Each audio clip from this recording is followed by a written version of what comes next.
ថតទៀតគឺជាប់ប្រមាថចេញក្តិតលើអូយតែមានបងប្អូនអរគ្នាថាថ្ងៃហ្នឹងតនេមកកាប់ព្រៃបាទតែខ្ញុំមិនថតឲ្យប្រយោជន៍បងប្អូនទេប្រយោជន៍ទេបាទថតទេការងារចប់ការងារវិញម៉ាយកតែបាយ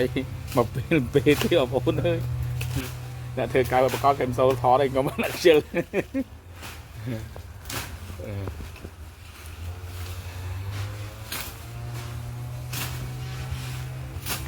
អានបងដើមត្រីអាកាប់ទេបាទទុកផ្លែហូបបាទប៉ុណ្ណឹងហើយនេះតបន្តមកកាប់អូនកាប់បានឆ្ងាយដែរហើយបាទណាបាទណាបាទដីដែរបាទនេះបងប្អូនទី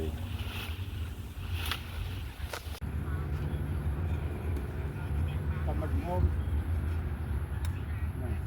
លើក៏ផ្លេចកាត់កាត់រៀបចេញ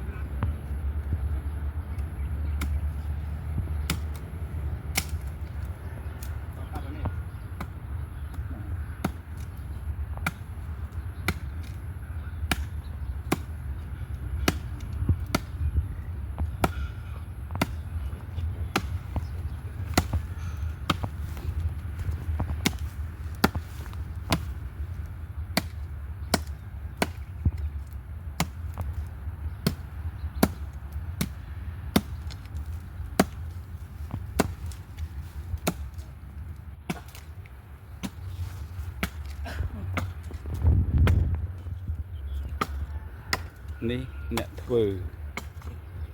បាទអ្នកធ្វើអ្នកកាប់អ៊ំខាងនេះខាងយកមុខខាងយកមុខពេលថកែមកដល់ថកែអង្គុយនៅខាងនោះ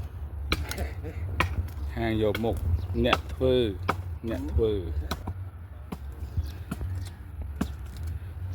បងប្អូនអ្នកធ្វើនិងអ្នកយកមុខខុសគ្នា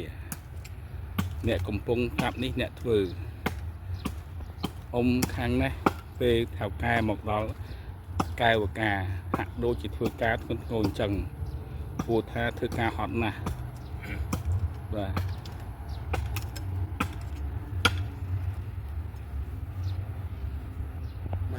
មានចូលទៀតហើយ